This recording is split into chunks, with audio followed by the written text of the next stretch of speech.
ત્રીજું, અસદાલાપ. અસદાલાપ એટલે કે ભગવાન નામ સિવાય કંઈ બોલવું જ નહીં, એ શક્ય નથી. અસદાલાપનો અર્થ આપણે એમ કરીએ કે ભગવાન નામ સિવાય બીજી વાણીનું ઉચ્ચારણ કરવું જ નહીં, તો બધા બહિર્મુખ જ છે. બધા જ બહિર્મુખ છે, કારણ કે આખો દિવસ આપણે બીજી જ વાણી બોલતા હોય તો બધા બહિર્મુખ થઈ જશે. એનો અર્થ પણ એવો છે કે એવી વાણી ન બોલવી જોઈએ જેથી કરીને તમારો શરણાગતિ કે ભક્તિનો ભાવ ખંડિત થાય. એ અસદાલાપ છે. ભક્તિ ભાવ તમારો ખંડિત થાય એવી વાણી ન બોલવી જોઈએ. શરણાગતિનો ભાવ ખંડિત થઈ જાય એવી વાણી ન બોલવી જોઈએ. એનાથી વિપરીત શરણાગતિના ભાવથી વિપરીત વાણી બોલવી અસદાલાપ થઈ જશે. તમારો પ્રભુ પ્રત્યેનો ભક્તિભાવ છે એને ખંડિત કરી દે એવી વાણી બોલવી એ અસદાલાપ. બહુ દુખાવે તો આપણે એમ કહે છે ભગવાન તો સામું જોતા જ નથી, ઠાકોરજીને શું કહેવું હવે આપણે, કાંઈ આપણું સારું થતું નથી. આ અસદાલાપ છે. બહિર્મુખતા આવશે. આવું બોલવાથી, આવી વાણી બોલવાથી બહિર્મુખ તો નિશ્ચય થશું આપણે. ઠાકોરજી બિરાજે છે ને આવી વાણી બોલો છો કે ઠાકોરજી સામું જોતા જ નથી, બહુ સેવા કરીએ તો સરખું આવતું જ નથી, તો એનો મતલબ આ અસદાલાપ ભક્તિભાવને શરણાગતિના ભાવને ખંડિત કરે એવી વાણી બોલવી.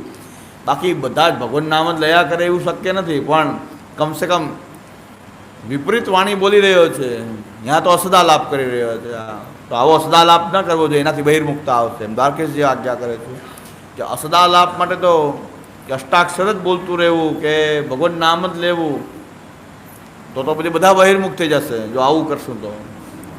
પણ શરણાગતિના ભાવને ખંડિત કરે એવી વાણી ન બોલવી, ભક્તિભાવને ખંડિત કરે એવી વાણી ન બોલવી, અસંભાવના વિપરીત ભાવના પ્રેરક વાણી ન બોલવી. અસંભાવના વિપરીત ભાવના, ભાગવત વાંચે અને એમ કે આ તો અસંભવ છે, આમાં આ રાજાને કરોડ પુત્ર હતા ને આમ હતું, આ બધું હવે આવું હોય નહીં કહે. હવે જે ભક્તિની સંહિતા છે કે જેના તમારે ભક્તિ મેળવવાની છે એમાં તમને અસંભાવના થઈ રહી છે, તો અસદાલાપ થઈ ગયો હતો. વિપરીત ભાવના, જે ન હોય એવું માનવું, અન્યથા ભાવ કરવો, એ વિપરીત ભાવના અને એ પ્રકારની વાણી બોલવી જેમાં અસંભાવના વિપરીત ભાવનાની પ્રેરણા મળે એવી વાણી બોલવી એ અસદાલાપ છે. ભક્તને છાજે નહીં એવું વાણી બોલવી અસદાલાપ છે. એક શરણાગત કે ભક્તને છાજે નહીં, એની ગરિમા ન હોય એવી વાણી બોલવી.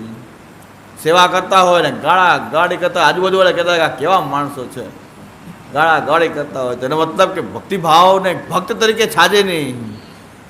એક ભક્ત છો, તમે સેવા કરો છો, ભક્ત છો, અને તમને આ છાજે નહીં. આ સૌરાષ્ટ્રના ઓલા મરજાદીના ભીતરમાં આપણે સાંભળો ને વાણી તો આપણે સાંભળી ન શકાય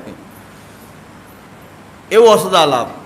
ભક્તિભાવ આ ભક્તને છાજે એવી વાણી નથી. આ તો મેં તો સાંભળેલું હતું.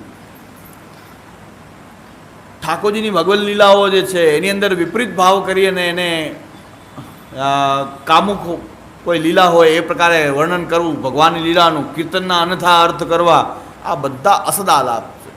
અન્યથા અર્થ કરવા, ખોટા અર્થ કરવા, સંસાર પ્રેરક, વિષય પ્રેરક એના અર્થ કરવા, એને બહુ મોટો રસનો સત્સંગ કહે.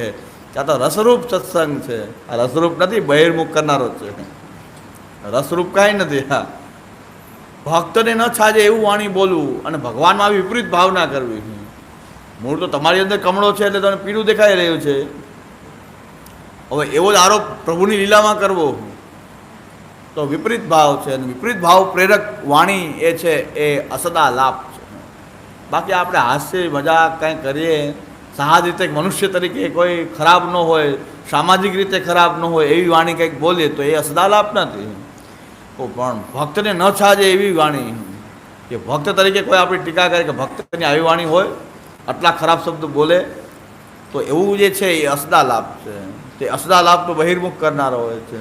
બાકી સામાન્ય જે બધાને સ્વીકારે છે એવી વાણી બોલવામાં તો કંઈ અસદાલાપ નથી. તો આ અસદાલાપ પણ બહિર્મુખતાનું એક દ્વાર છે. એટલે વાણી પણ એવી હોવી જોઈએ કે જેથી કરીને હરિરાયજી તો એમાં ક્યાં કરે, નિરુદ્ધ વચનો વાક્યમાં આવશ્યકમ ઉદાહરણ. વાણી એટલી જ બોલવી કે જેટલી જરૂર હોય એટલી, વધારાનું બોલવું એ પણ નકામું છે. વ્યર્થમાં જલ્પ એ કરવું, બબડતા રહેવું, વ્યર્થમાં બહુ બોલવું એ પણ યોગ્ય નથી. એટલે ધીરે ધીરે વાણીનો પણ નિગ્રહ કરવો જોઈએ. એમ હરિરાયજી પ્રથમ શિક્ષાપત્રમાં આજ્ઞા કરે છે કે નિરુદ્ધ વચનો વાક્યમાં આવશ્યકમ ઉદાહરણ. જરૂર હોય એટલું બોલવું, બાકી વધારે જે લૌકિક પ્રલાપ કરવાથી પણ લૌકિકાશક્તિ વધતી હોય છે, તો લૌકિક પ્રલાપ પણ વિશેષ કરવા આસદાલાપમાં આવતી બધી બાબતો છે, એટલે એ પણ આનાથી બહિર્મુક્તા આવતી હોય છે. અને છેલ્લું છે અસત્સંગ.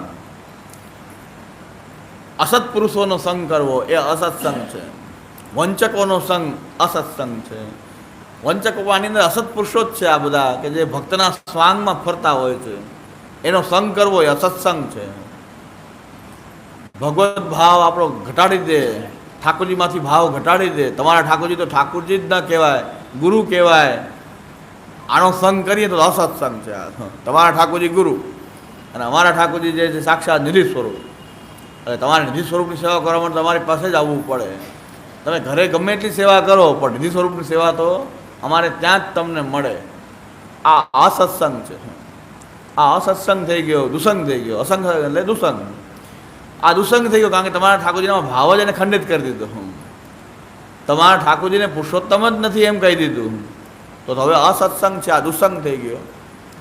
તો આ દુસંગ પણ બહિર્મુક્તાનું મોટું દ્વાર છે. એટલે હરિરાયજીના બહિર્મુખત્વ નિવૃત્તિ એની અંદર શ્રી દ્વારકેશજીએ જે આજ્ઞા કરી કે 4 દ્વાર જે બહિર્મુક્તા છે એના પર ચોકી પહેરો રાખવો, દુસંગ ન થાય એના માટે સત્સંગનો પહેરો રાખવો જોઈએ.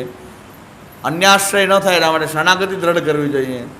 સેવા કરતા હો તો તમે ભગવાનને સમર્પિત રહેવું જોઈએ, અસમર્પિતથી બચવું જોઈએ. અને અસદાલાપ એવી વાણી ન બોલવી જેથી કરીને ભક્તિભાવ ખંડિત થાય, શરણાગતિનો ભાવ અન્યાશ્રય થાય એવી વાણી પણ ન બોલવી. એનું શ્રેષ્ઠ ઉદાહરણ આપણે ત્યાં વાર્તામાં આવે છે.